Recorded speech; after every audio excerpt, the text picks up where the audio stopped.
Hello, my name is Massimo Pera, and I'm going to show how to use the Findex database and the FAO Stat database, which are two very powerful databases that can be used to do a first assessment of agricultural markets to identify business opportunities for financial institutions. Let's see how to do it then. Okay, so first of all, we go on Google or whatever internet browser, and we enter Findex database, and we look for what we found. And this is it, Global Findex, World Bank Group. So we click on this, and we go to the Global Findex homepage. So here, we can either download a full report with all the information that we need, or we can access the data. Basically, Findex is a database that can be used to see in every country what is the access to specific financial services, and therefore can be used to already identify what is the demand for specific financial services in each country. So we click on Access Data, and we get to this page, and here we need to, for the purpose of our exercise, click on Country Level Data here.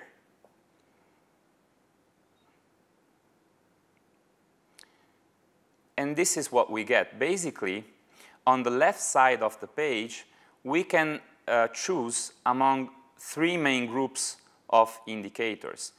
We don't need to do anything on the database because this is already set. It's a Findex. So what we may want to do is to select a country. For example, we can select Kenya here. We can either select more than a country at a time. In this case, for the sake of simplicity, we'll just select Kenya. And then we click back on country, because by clicking on country, we can open and close this subset of indicators. Then we go to series, and here comes the interesting part. As you can see, under this subset, we have 884 available indicators. We don't need to select that many, of course, but for identifying the potential demand for financial services in rural areas in a given country, what we may need to see is what is the percentage of the adult population that has borrowed money in rural areas. So we click on the B, and here we find many indicators, but the one we want to use for the purpose of identifying access to financial services in rural areas is borrowed any money in the past year. And then, as you can see, this is disaggregated by gender, by income, and we want to see it rural. So we click on borrowed any money in the past year rural. Be sure that you click the one that has W2 in bracket, because it's the most updated one. And then we want to compare this figure with those who borrowed any money from a financial institution in rural areas. Here again, you can see that these indicators are disaggregated by gender, by income, by age, by purpose, and this is what we get. Borrowed from a financial institution rural. Again, we have selected this voice first, borrowed any money in the past year rural, and then we select borrowed from a financial institution rural. Okay? Here we are. Again, to close this subset, we can click again on series, and we can see that we have selected two here, two indicators. We selected one country, that is Kenya here, and two indicators. Last thing to do is to select the year that we want to use. In this case, we will select the latest available one, that's 2014. The Findex database is updated every 3 years, and 2014 was the last one, and the next update will be in 2017.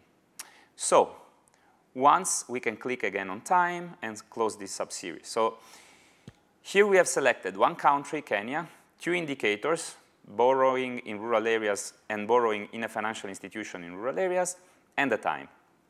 With these three indicators, we can then click on Apply Changes. and we get the result. So what we see here is that in 2014, 15% of, actually 78.5% of the adult population living in rural areas borrowed any money from somewhere. But out of this 78.5%, only 15.6% borrowed money from a financial institution. That means that there is a large majority of adult population living in rural areas who borrowed money but did not borrow money from a financial institutions. What does this say to us? It means that there is an unserved population that demands for financial services but didn't get it from a financial institution.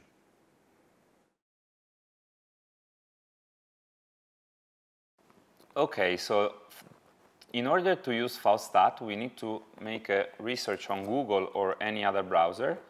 We type FAO Stat, and this is what we get. This first result is already the one we're looking for. FAO Stat, Food and Agriculture Organization of the United Nations. And we click on it. This is the home page. So basically, FAO Stat is one of the largest, if not the largest, databases with data related to agriculture in general. Let's see what kind of data we can find by clicking on Explore Data. Here, these are the domains. There are several domains. So we can look for data related to production, quantity of production, harvested area, yields related to, or data related to livestock, the value of agricultural production, so the contribution to agriculture compared to the GDP and so on. And we also have other information on inputs, emissions, trade, investments. We have macro statistics on capital stock and so on.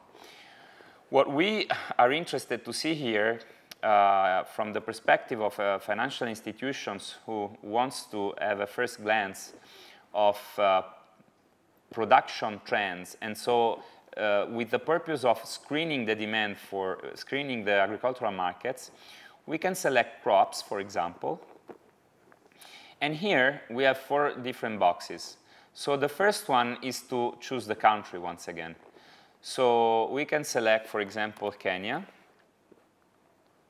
We could also select more than once, but for now we just care about one country. Here we may be interested in production quantity to see what has been the production trends in the past years, in a series of years. Here we can select the items we are interested in, either individual items or items aggregated per groups, okay? We can select 2. Let's say in Kenya we're interested to see the production of millet, for example. And then we can erase here and select also sorghum. Oops, sorghum. Okay. So we make a comparison on the growing trends of these 2 crops. And then we select, like, let's say we're interested in seeing what's been the production values for the past 10 years. The most recent ones for Mexico are from 2014, but it's okay. This can still give us an interesting picture of the trends. So once we have selected all these years, we have selected the crops, we have selected the element that we're looking for, the country, we can either show the data or download the data. In this case, it's better if we download it. Okay. And what we download is a CSV document, which is very similar to an Excel document. And this is what we get. So several columns, many of which represents basically codes. What we're interested in is the value, right? The value and the different crops. So if we want to draw a graph out of it, we can, for example, click on Insert, then we click on Line. We select a very simple kind of graph. This is not what we're looking for, so we can take this box, we put it here, and then we right-click, and we click on Select Data. And basically, we remove this selection because it's not what we need, and we start. So first, we click on Chart Data Array, or actually, we can click on Add. This is the new series. So we can say first millet, here we erase this. And then, once we have clicked on this specific box, we go on the L column, which is the value, and we click all the value that we have for millet. OK, and then we can click OK. Then we add another series, add. We call it sorghum. And again, we erase this value, and we enter our value.